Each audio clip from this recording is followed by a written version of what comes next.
Bon alors, au niveau de la microstructure, pardon, du contexte, on est ouf. Je vous montre. On est dans une grande single print, la rouge, là, vous voyez, et on fait du haut, bas, haut, bas. Là, on s'est amusé dans la première moitié, là, on s'est amusé un petit peu dans la seconde moitié, là, on est passé légèrement au-dessus. On s'est amusé entre son haut et le POC du jour. Et là, on est retourné dedans, on s'est amusé dans la moitié supérieure, et là, on est en train de s'amuser dans la moitié inférieure. C'est assez. Il y a de quoi faire du scalping, quoi. Là, j'en ai fait un ou deux, j'ai fait 100 balles à chaque fois. Et je vais en faire un ou deux devant vous pour vous montrer un petit scalping de range sur le Nasdaq. On a la même chose sur le SP, hein, mais ça va plus vite avec le Nasdaq dans ces cas-là. Je vous montre le 30 minutes pour voir le contexte général. Hein, on est sur une semaine, une fin de semaine plutôt baissière. On se reprend un peu, malgré tout. Euh, Aujourd'hui, la récession cash, on est en train de bien reprendre, de bien remonter en tous les cas. Vous voyez, on est dans un creux de volume, donc on est en train de le reprendre, on s'est appuyé sur ce gros pic macro, on est en train de remonter dans le creux, et on travaille au milieu du creux, là il y a une espèce de grosse single qui est en fait la queue de vente d'hier, et on travaille là-bas. C'est les bas d'hier, en fait, on est en train de tergiverser au niveau des bas d'hier, on se demande est-ce qu'on remonte au-dessus, est-ce qu'on réintègre le range d'hier, ou pas. Ou alors est-ce qu'on continue à descendre et plutôt est-ce qu'on marque la valeur basse, on marque la zone de valeur plutôt plus bas qu'hier en cette fin de semaine. Le marché est en train de décider, ça va être cette single print, ça va être le pivot. Le pivot, soit ils vont la tenir et ils vont continuer à monter dans le creux, en haut là, et ils marqueront la clôture à l'intérieur de la zone de valeur d'hier et de la semaine, ou alors ils vont décider de continuer à descendre et ils vont marquer la zone de valeur au sud. Ça va dépendre. Ils vont se décider très bientôt, je pense. Hein. Là, au niveau des news, il est tard hein, maintenant. Il est déjà 4h30. Il n'y a plus grand chose qui doit sortir. Tout est sorti. Euh, Aux États-Unis, voilà, tout ce qui va sortir à partir de maintenant, c'est pas des choses très importantes. Non, c'est fini. Hein. Au niveau des news, c'est terminato. Il n'y a plus rien. Il n'y a plus rien d'intéressant. Je vais remettre ma squawk de cette single. Donc ça m'embête parce qu'on était dans une zone plutôt bien quadrillée et là ils sont en train d'en sortir. Bon bah c'est pas grave, on va s'adapter. On va s'adapter. Ouais, ils sont en train d'en sortir.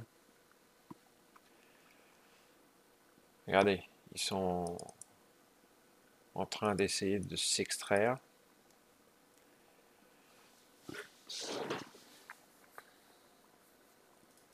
Bah, ça y est, non, il a réintégré. Oh, ouais, c'est bon, c'est bon. Il a réintégré. Ils ont juste fait semblant, ça va. Ils ont fait une belle mèche au nord quand même. Hein.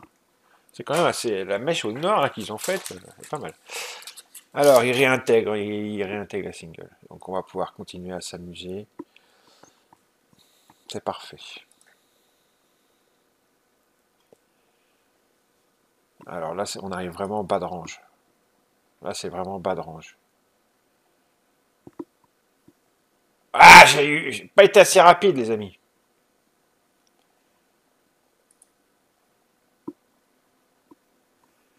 Vous avez vu, il y a eu un petit spoof là. Hop. Allez, prends-moi! Il y a eu un petit spoof pour pousser un petit peu plus bas encore. Et après, hop, les acheteurs sont rentrés. Et les algos, ils font des petits écarts, eux, hein. Ils en ont rien à foutre. Hein. Là, je sens qu'ils vont pas monter. Comme par hasard, je vais sortir. Ouais, je scratch. Je scratch. Je sens pas le trade là. Je crois qu'ils vont continuer à descendre. Mais ils vont monter pour me faire. Pour mon... Non, non, ça y est, ça va descendre. Je le sentais, puis on a vu cette petite exhaustion. Hein. Une petite exhaustion dans l'action des prix. Là. Voilà, je l'ai senti venir. J'ai eu raison de scratcher. Alors là, on a touché vraiment presque le bas de la single. Presque le bas. Et c'est les bas d'hier aussi. Hein. Donc, bon, c'est pas la première fois qu'on y va, attention. Hein. On y a été ici tout à l'heure. Là, là.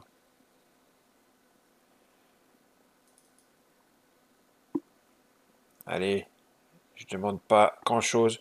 Un trade, un beau trade, un magnifique trade, ça suffira pour finir la semaine. On est vendredi et moi après je termine, je ferme la plateforme.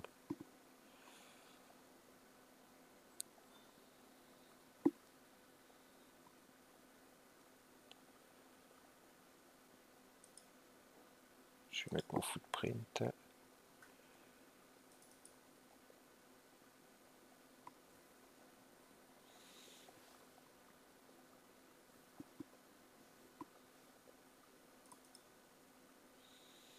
Allez, hop, on vient retoucher le bas de la single et en plus il y a un stacking. Ah, ils vont pas le tenir. Si, ça va, ils tiennent, impeccable. Mais ils veulent descendre, hein, on le sent. Hein. Ah, je scratch, je scratch. Ah, ils m'ont pas laissé scratcher. Ils m'ont pas laissé scratcher. Ah, ils vont descendre. Je le sens. Allez, hop. J'ai vendu, j'ai vendu, j'ai vendu. Parce que là, je sens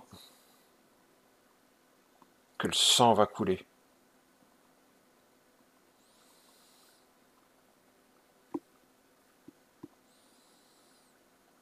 On, on le sent venir.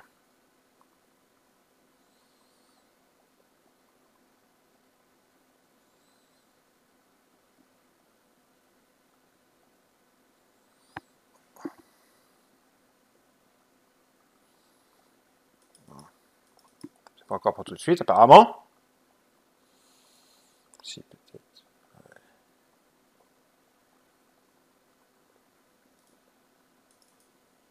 Allez, je l'ai reshorté. Hein. Moi, je sens que le sang, ça va couler, là. Ça va saigner. Je le sens. Allez, casse, voilà. Casse le VWAP. Mais c'est pas le VWAP. Si, c'est le VWAP, c'est le VWAP, c'est le VWAP. Ah, putain. Le VWAP.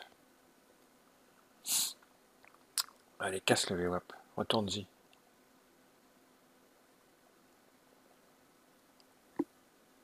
Ouais.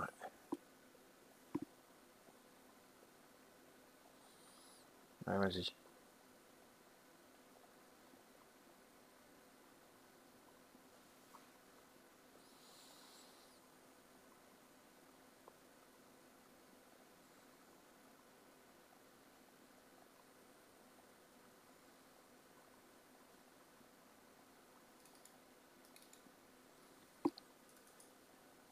Nickel. Attention parce qu'il y a une single pas loin. Il y en a une autre pas loin. Ici, là, en bas, là.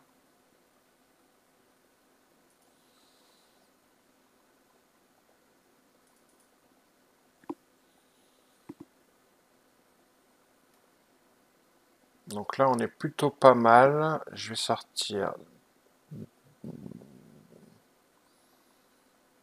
deux contrats sur la single. Là. Oh là, oh là, là. Oh la belle reprise.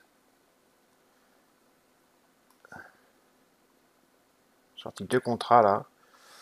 Et je vais sortir les deux autres s'ils commencent à vouloir se reprendre trop fort.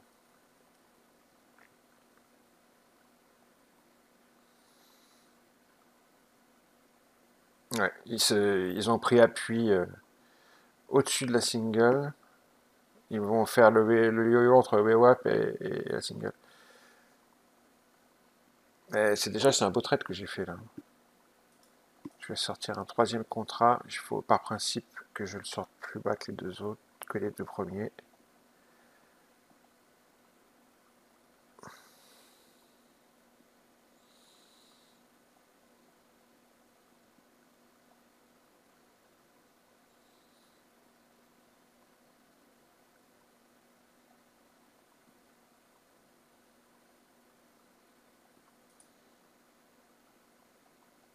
Voilà.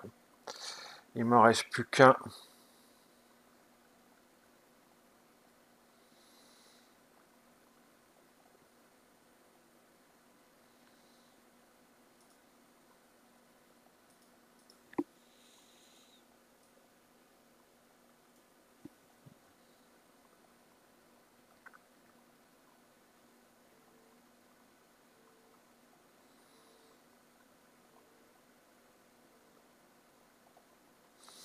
Non, je vais le sortir s'il remonte au-dessus du VWAP. Là. Pour l'instant, ça tient. S'il remonte au-dessus du VWAP, je sors.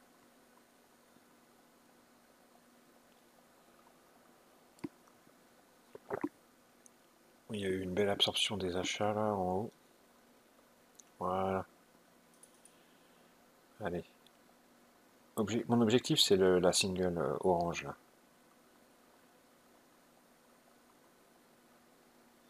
Ah, ils se reprennent bien au-dessus à chaque fois.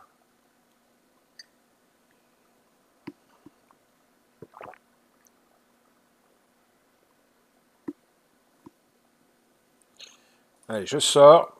Parce que là, vous voyez, en plus, il y a beaucoup d'acheteurs. Ils vont certainement faire une petite réaction sur la single. En plus, il y a une VP daily, il y a un stacking à balance. Soit ils rentrent dedans, soit ça réagit. Je vais l'acheter juste pour faire un petit scalp. Par principe, c'est une single. Bon, même si c'est très contrariant, bah, c'est pas fou d'acheter ça. Hein. Juste pour un petit scalp.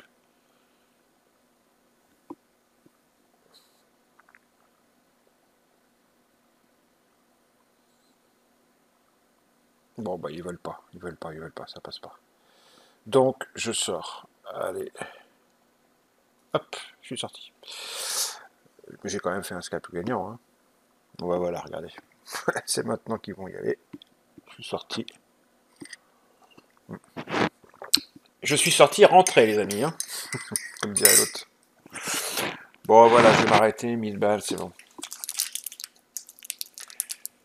Et on a eu deux beaux signaux hein, sur le footprint. En même temps, il fallait suivre. Hein. Ici, sur le VWAP, et ici, sur la single. Ça a été confirmé par le footprint. Regardez, ici, sur le VWAP, la grosse absorption des achats tout en haut de mèche.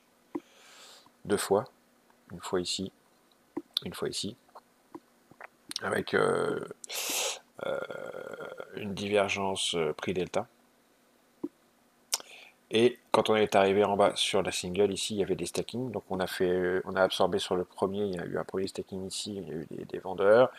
Les acheteurs ont essayé de reprendre après. On a quand même continué, on a été tapé. C'est pour ça qu'on a flotté au-dessus de la single print plusieurs fois, parce qu'au-dessus de la single qui commence ici, la single elle commence que ici, hein, il y avait des stackings à balance. Donc c'est pour ça qu'on a flotté. Les vendeurs ont frappé tous ces stackings, et quand ils sont venus frapper le haut de la single, là, ça a réagi. Il y a eu encore cette absorption. Ah tiens, ils y retournent là, regardez. Et à nouveau, regardez, comme les vendeurs attaquent là, mais là, comme ils attaquent là, je pense qu'ils vont finir par y aller. Hein. Ça attaque fort là. Regardez, ça y va là, c'est bon, ça va y aller. On va remettre bookmap.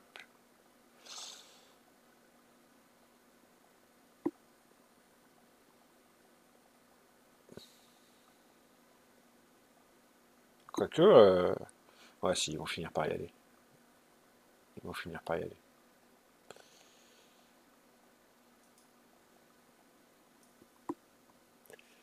On est également sur un gros pic en intraday, mais vous voyez sur le 1 minute, on est sur un gros pic, on est sur les SD-1. Dans la zone SD plus 1-1, c'est une zone super importante en CC.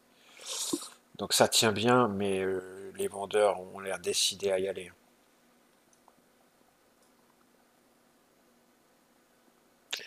Ils ont plutôt l'air décidés à y aller. Pour l'instant, ça tient bien. On voit dans Bookmap un magnifique pattern. Mais, regardez ça. Si ça tient, ils vont descendre. Si ça tient, ils vont descendre. Je vais tenter un petit short. Parce que ça, il y a une belle pattern. Là. Si elle tient, ça va descendre. Non, ça va monter. Ils vont nous la faire à l'envers. Ouais, ils essayent. Hein. Si, ça est en train de... Ça tient, ça tient.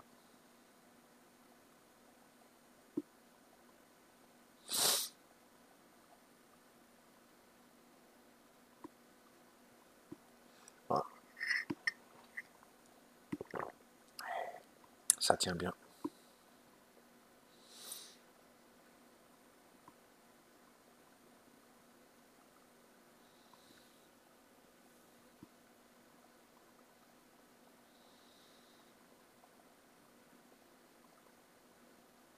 Ça, c'est du Nasdaq tout craché. Ils sont en train de sortir un maximum de vendeurs.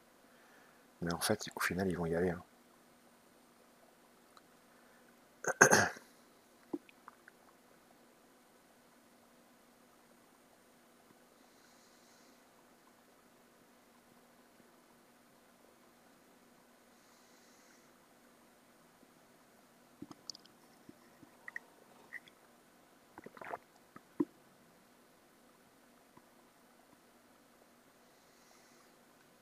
Pardon, j'ai oublié de vous concentrer le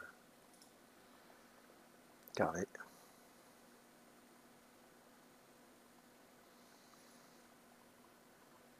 Bon, j'ai qu'un seul contrat.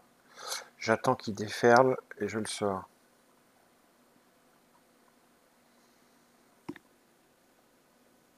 Voilà. Ça, c'est typique du Nasdaq. Ils ont sorti un maximum de vendeurs. Ils ont tergiversé. Et seulement après, ils décident d'y aller. Mais quand tout le monde a pris son stop. Il faut avoir les reins solides. Il faut être patient. Il faut garder son calme. Voilà, je suis sorti. Parce que le Nasdaq, il va tout faire pour vous faire perdre votre sang-froid. C'est à ça que je voulais en venir. C'est ça que je voulais vous démontrer aujourd'hui. La leçon du jour, c'est ça. Le Nasdaq, c'est un indice. Je ne connais pas d'autres actifs comme ça. En tous les cas, à ma connaissance, non. Si vous connaissez un autre actif pareil et que vous le tradez et que vous êtes sûr de vous, hein, bah dites-le moi, j'irai voir et je ferai une vidéo dessus. Mais voilà, le Nasdaq, c'est un actif qui va chercher à vous faire perdre votre sang-froid, perdre votre calme, perdre votre patience. Et en général, vous n'allez pas réussir à tenir vos positions, et il va partir quand vous serez plus en position, quand vous aurez décidé de sortir parce qu'il y en a marre, c'est trop long, ou quand vous aurez décidé de sortir parce que le drawdown est un tout petit peu trop important, vous n'êtes pas suffisamment bien rentré, vous savez qu'il y a de grandes chances que vous soyez rentré dans la bonne direction, mais un petit peu mal exécuté. Donc il va jouer avec ça, et il le fait tout le temps, hein, et il va vous sortir. Il va vous sortir du jeu, il va faire en sorte que vous vous sortiez tout seul du jeu euh, en jouant avec vos nerfs. Et ça, c'est le Nasdaq. Et c'est en cela qu'il est très compliqué à trader le Nasdaq. Parce que sinon, au niveau de l'action des prix, du respect des niveaux et tout ça, il est propre. Au niveau de l'order flow, ça va. Il y a des signaux qui sont super dans le carnet, en tous les cas, ça va. Il y a de très beaux, très belles patterns, très beaux signaux. Par contre, la manière dont il est tenu par les teneurs de marché, la manière dont l'action des prix est organisée, c'est fait pour vous faire perdre votre sang-froid. Allez, maintenant que vous le savez, mais je pense que vous le saviez déjà, hein, c'est le Nasdaq, hein, je vous souhaite un très bon week-end, les amis. N'oubliez pas, mercredi prochain, à 15h, n'importe quoi. Mercredi prochain, le 15 février, à 20h, le meeting pour les anciens élèves. Inscrivez-vous, hein, les anciens élèves. Je vais remettre le lien là sous cette vidéo. Et puis voilà, n'oubliez pas toutes les autres petites nouvelles, la formation présentielle en mai à Paris, avec Thierry, Alain et moi. Il y a toujours de la place, allez-y, il y a mail de contact en dessous de la vidéo. Bon week-end à tous, à la semaine prochaine, bisous bisous bisous.